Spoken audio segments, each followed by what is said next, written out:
안녕하세요. 오늘 질문은 단순합니다. AI 시대에 살아남으려면 우리는 무엇을 잘해야 할까요? 지식이 많아야 할까요? 더 참신해야 할까요? 똑똑해야 할까요? 아니면 프롬프트를 잘 써야 할까요? 저는 오늘 이 질문에 조금 불편한 답을 해보려고 합니다. AI 시대에 비싸지는 사람은 AI를 많이 쓰는 사람이 아닙니다. AI가 틀렸을 때 멈추고 검증하고 책임질 수 있는 사람입니다. 이 말은 AI를 쓰지 말라는 뜻이 아닙니다. 오히려 반대입니다. AI를 깊게 써야 합니다. 다만 생산량만 늘리는 사용법은 오래 버티기 어렵습니다. 중요한 것은 결과물을 검증 가능한 맥락으로 바꾸는 능력입니다. 먼저 많은 사람이 믿는 점을 보겠습니다. AI를 쓰는 사람이 AI를 안 쓰는 사람을 대체한다. 이 문장은 반은 맞고 반은 위험합니다. 왜냐하면 모두가 쓰기 시작하면 AI 사용 그 자체는 더 이상 차별점이 아니기 때문입니다. 스탠퍼드 HAI의 2026년 AI 인덱스는 조직의 AI 도입이 빠르게 확산되고 있다고 말합니다. 생성형 AI는 PC나 인터넷보다 빠르게 대중에게 퍼졌습니다. 그러면 AI를 쓴다는 사실만으로는 곧 이메일을 쓴다는 말만큼 평범해집니다. 세계경제포럼의 2025년 일자리 보고서도 같은 방향을 보여줍니다. 2030년까지 일자리의 상당 부분이 바뀌고 필요한 핵심 스킬도 크게 바뀔 것으로 전망됩니다. 하지만 여기서 핵심은 모든 직업이 한 번에 사라진다는 말이 아닙니다. 일의 내부 구조가 쪼개진다는 말입니다. AI는 직업 전체보다 업무 조각을 먼저 먹습니다. 보고서를 읽는 일, 초안을 쓰는 일, 자료를 요약하는 일, 코드를 고치는 일, 고객 응답을 정리하는 일, 이런 조각들이 먼저 싸집니다. 그래서 질문은 바뀝니다. 내 직업이 사라질까가 아니라 내 직업 안에서 어떤 조각이 싸지는가입니다. 엔트로피 경제 인덱스도 이 점을 보여줍니다. 많은 직업에서 일부 업무에 AI가 쓰이지만 직업 전체가 자동화되는 비율은 훨씬 낮습니다. AI는 아직 사람의 일을 통째로 대체한다기보다 일의 여러 조각에 스며드는 방식으로 퍼지고 있습니다.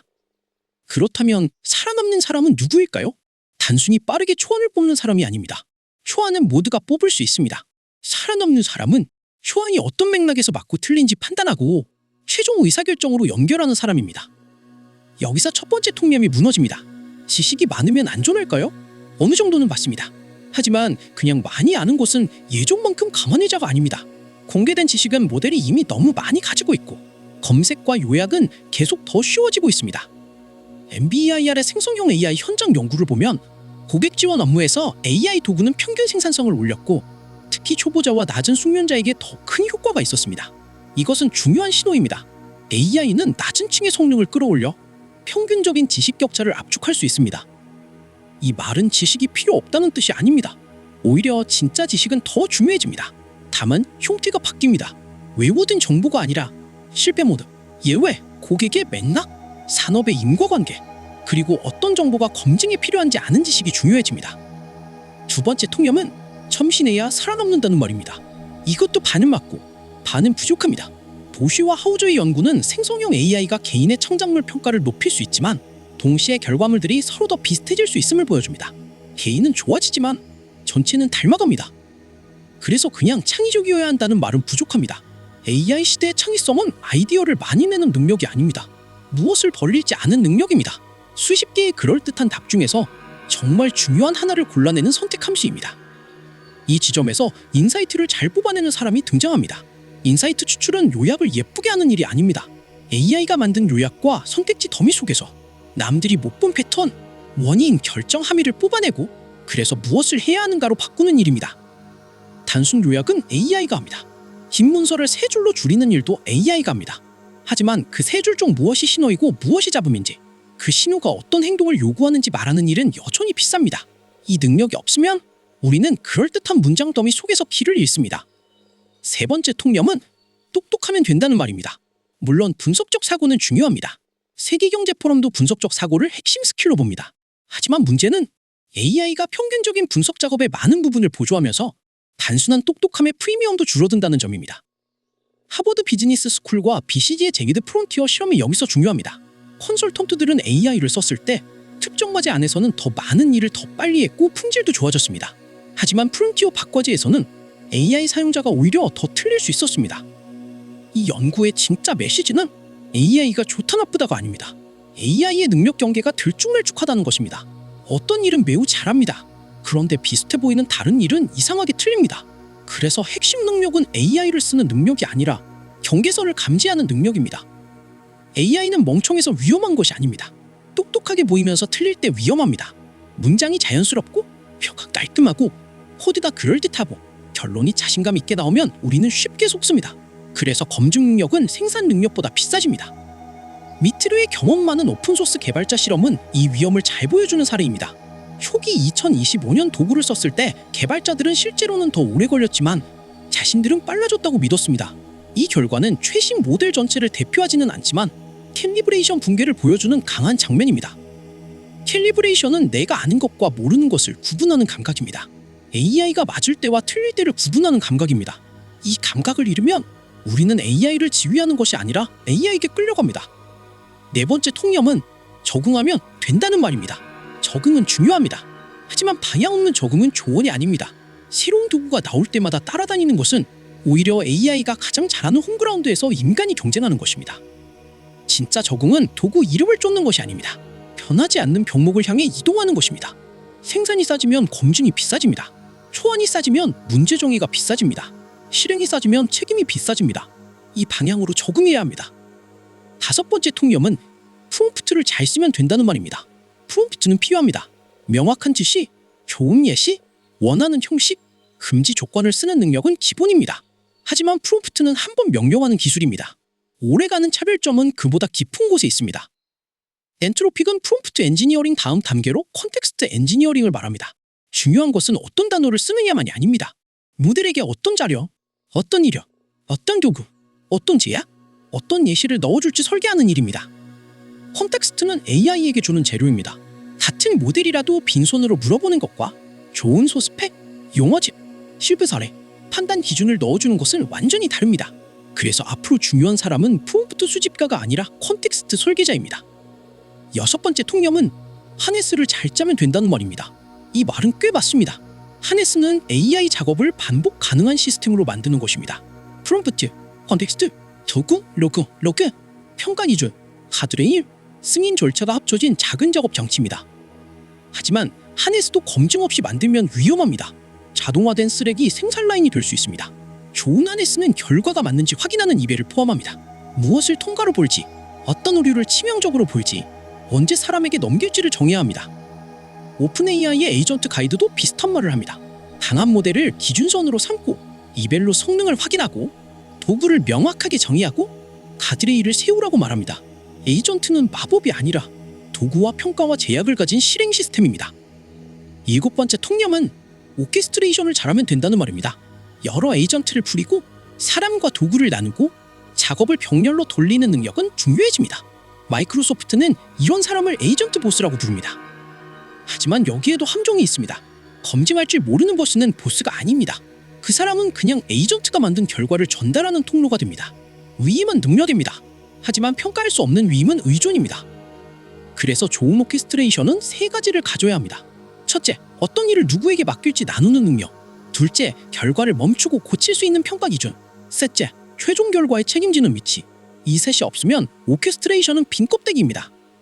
여기서 오늘의 생존 스텝을 정리해 보겠습니다. 첫 번째 층은 도메인 맥락입니다. 고객, 현장, 실패 모드, 예외, 규제, 조직의 기억입니다. 공개 지식이 아니라 당신이 일하면서 쌓은 특수한 맥락입니다. 두 번째 층은 컨텍스트 팩입니다. 좋은 문서, 좋은 예시, 금지해야 할 까죠, 용어집, 소스 우선순위, 이전 결정, 발레를 모은 묶음입니다. 이것은 AI가 여러분의 일을 제대로 이해하게 만드는 연료입니다. 세 번째 층은 하네스입니다. 반복 업무 하나를 골라 매번 같은 품질로 돌릴 수 있게 만드는 장치입니다. 입력은 무엇이고 어떤 도구를 쓰고 어떤 순서로 검토하고 어떤 조건에서 멈출지 정합니다. 네 번째 층은 이벨과 검증입니다. 이 결과가 맞는지 어떻게 알 것인가? 어떤 출처를 믿을 것인가? 어떤 숫자는 반드시 재확인할 것인가? 어떤 결론은 사람이 다시 읽어야 하는가? 이 질문이 없으면 모든 자동화는 모래 위에 서 있습니다. 다섯 번째 층은 인사이트 추출입니다. 많은 출력 속에서 중요한 패턴을 찾고 그 패턴을 행동으로 바꾸는 일입니다. 이 능력은 단순히 많이 읽는 것이 아닙니다. 무엇이 중요하지 않은지 버리는 판단까지 포함합니다. 여섯 번째 층은 오케스트레이션입니다. 모델, 사람, 도구, 검색, 코드, 문서, 검토자를 역할별로 배치하는 능력입니다. 하지만 이 층은 아래의 검증과 맥락 위에 세워져야 합니다. 아래가 비어있으면 여러 에이전트를 돌릴수록 오류도 더 빨리 퍼집니다. 마지막 층은 책임입니다. AI는 사고하지 않습니다. AI는 고객 신뢰를 잃지 않습니다.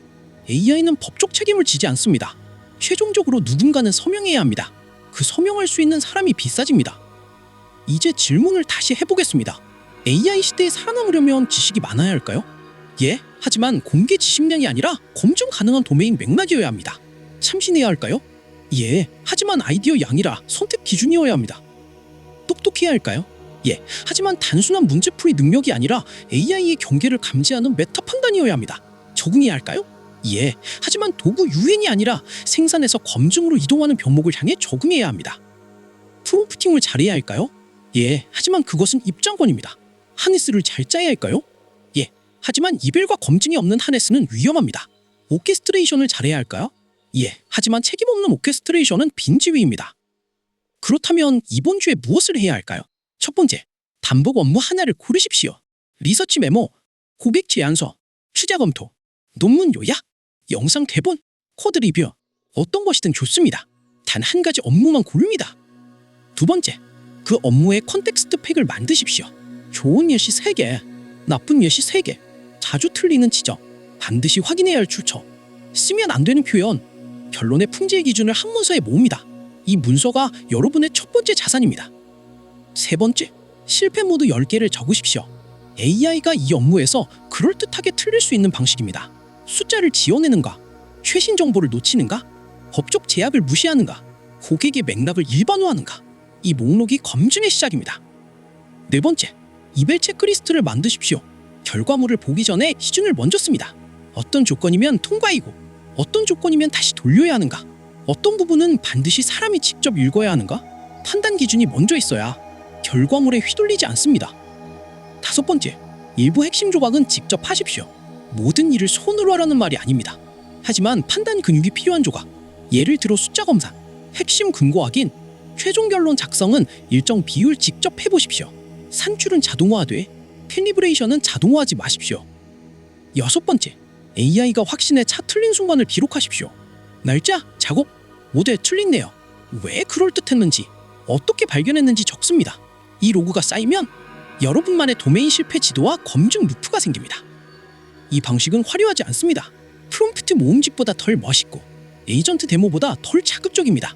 하지만 실제 일에서는 이런 지루한 장치들이 사람을 비싸게 만듭니다. 왜냐하면 조직은 예쁜 초안보다 믿고 맡길 수 있는 결과를 원하기 때문입니다. 예를 들어 리서치 메모를 쓰는 사람을 생각해 보겠습니다. AI는 논문 10편을 요약할 수 있습니다. 하지만 좋은 사람은 요약 10개를 그대로 붙이지 않습니다. 공통으로 반복되는 가정, 서로 충돌하는 결과, 아직 검증되지 않은 빈틈을 찾아냅니다. 여기서 인사이트는 멋있는 문장이 아닙니다.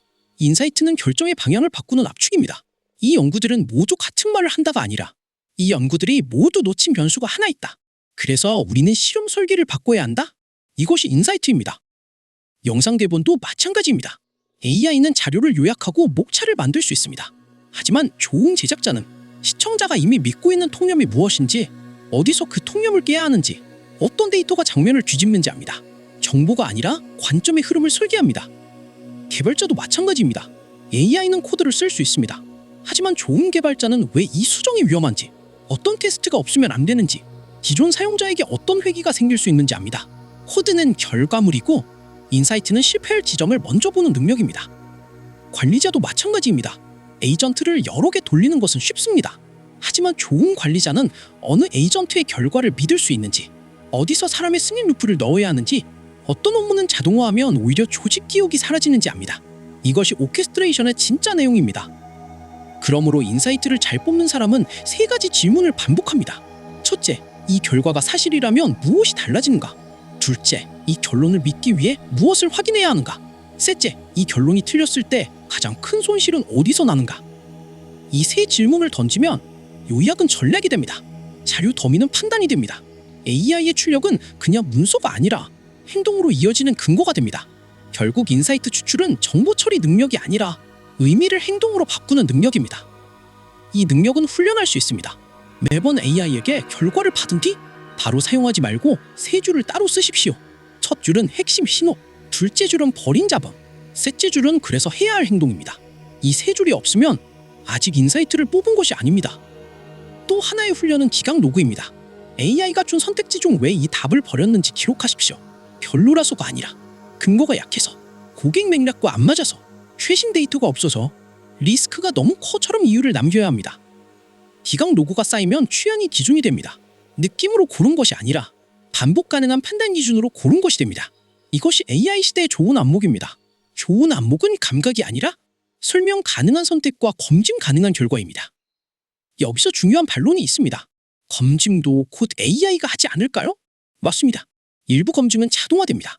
테스트가 명확한 영역, 형식 검증이 가능한 영역, 자동 채점이 가능한 영역에서는 AI가 검증도 잘할 것입니다.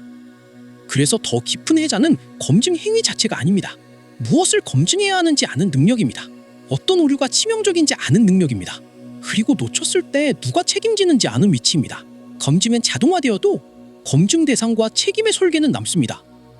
또 다른 반론도 있습니다. 결국 회사가 시스템을 다 만들어주면 개인의 하네스 능력도 평범해지지 않을까요? 그럴 수 있습니다. 그래서 우리는 도구 자체보다 문제 선택과 맥락 자산에 집중해야 합니다. 시스템이 좋아질수록 무엇을 시킬지의 가치가 올라갑니다. 오늘의 결론은 단순합니다. AI 시대의 경쟁자는 AI가 아닙니다. 여러분보다 먼저 자기 일을 시스템으로 바꾼 사람입니다. 같은 모델을 쓰더라도 누군가는 빈 프롬프트를 던지고 누군가는 컨텍스트와 이벨과 책임 구조를 갖춘 하네스를 돌립니다. 전자는 더 많은 초안을 얻습니다. 후자는 더 신뢰할 수 있는 결과를 얻습니다. 시간이 지날수록 차이는 커집니다. 왜냐하면 후자는 매번 실패를 기록하고 컨텍스트를 고치고 기준을 정교하게 만들기 때문입니다. 사람의 일은 누적됩니다. 그래서 여러분이 지금 해야 할 질문은 어떤 AI 도구를 배워야 하지가 아닙니다. 내가 반복하는 일 중 무엇을 검증 가능한 시스템으로 바꿀 것인가입니다. 내가 가진 도메인 맥락 중 무엇을 컨텍스트 팩으로 만들 것인가입니다. AI가 여러분의 일을 대신하게 만들수록 더 자주 물어야 합니다. 내가 아직도 이 결과가 맞는지 알아볼 수 있는가? 그리고 틀렸을 때 내가 멈출 수 있는가? 이 두 질문의 예라고 답할 수 있을 때 AI는 위협이 아니라 레버리지가 됩니다. 마지막으로 이것을 한 달짜리 훈련 루프로 바꿔보겠습니다. 첫 주의 목표는 생산량을 늘리는 것이 아닙니다. 내 일이 어떤 입력과 판단과 검증으로 이루어져 있는지 분해하는 것입니다. 첫 주에는 반복 업무 하나의 작업 일지를 씁니다. 시작할 때 어떤 정보를 받는지, 중간에 어떤 판단을 했는지, 마지막에 무엇을 확인했는지 적습니다. 여기서 중요한 것은 결과물이 아니라 판단의 경로입니다. 둘째 주에는 그 업무를 AI에게 맡겨봅니다. 단, 바로 쓰지 않습니다. AI가 만든 초안을 보면서 어디서 맥락을 놓쳤는지, 어디서 너무 일반적인 답을 했는지, 어디서 자신감에 비해 근거가 약한지 표시합니다. 이 표시가 바로 여러분의 첫 번째 이벨 데이터입니다. 거창한 벤치마크가 아니어도 됩니다. 내가 자주 보는 오류, 우리 고객에게 치명적인 오류, 우리 조직에서 반복되는 오류를 모으면 그것이 가장 현실적인 평가 세트가 됩니다. 셋째 주에는 컨텍스트 팩을 고칩니다. AI가 틀린 이유가 정보 부족이면 예시를 추가합니다. 용어를 헷갈렸다면 용어집을 추가합니다. 판단 기준이 흐렸다면 통과 조건과 탈락 조건을 더 구체적으로 씁니다.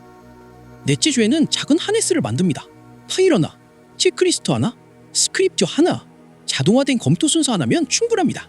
중요한 것은 멋진 도구가 아니라 다음 달에도 같은 방식으로 다시 돌릴 수 있는 구조입니다. 그리고 매주 마지막에는 인사이트 노트를 한 장 씁니다. 이번 주에 AI가 잘한 것, 못한 것, 내가 새로 알게 된 실패 패턴, 다음 주에 고칠 컨텍스트를 적습니다. 이렇게 하면 여러분의 일은 단순한 사용 경험이 아니라 학습하는 시스템이 됩니다. 한 달 뒤에 남는 것은 프롬프트 모음이 아닙니다. 업무의 크죠? 실패 지도, 평가 기준, 컨텍스트 자산, 그리고 나만의 판단 로그입니다. 이것은 모델이 바뀌어도 사라지지 않습니다. 좋은 질문은 이런 것입니다. 내 일을 더 빨리 끝내려면 무엇을 시킬까가 아니라 내 판단을 더 잘 축적하려면 무엇을 기록해야 할까? 이 질문을 붙잡는 사람이 AI를 단순한 도구가 아니라 장기적인 레버리지로 바꿉니다. 결국 살아남는 역량은 하나로 줄일 수 있습니다. 새 도구를 빨리 배우는 능력이 아니라 도구가 바뀔 때마다 내 일을 더 명확한 시스템으로 재구성하는 능력입니다. 그 시스템 안에서 지식은 맥락이 되고, 창의성은 선택 기준이 되고, 프롬프트는 하네스의 일부가 되고, 인사이트는 행동으로 바뀝니다. 그리고 이 구조는 혼자 일하는 사람에게만 필요한 것이 아닙니다. 팀이 커질수록 더 중요해집니다. 누가 컨텍스트를 관리하고, 누가 이벨을 고치고, 누가 최종 판단을 내리는지 정하지 않으면 AI 도입은 속도만 빠른 혼란이 됩니다. 반대로 이 역할이 분명한 팀은 모델이 좋아질 때마다 더 강해집니다. 더 좋은 모델은 더 좋은 초안을 만들고, 더 좋은 하네스는 그 초안을 더 안정적으로 걸러내며, 더 좋은 인사이트는 조직의 다음 행동을 바꿉니다. 그래서 AI 시대의 생존은 개인 기술이면서 동시에 조직 설계입니다. 이 영상의 진짜 완성은 여러분의 시청이었습니다. 제 영상을 완성해 주셔서 감사합니다.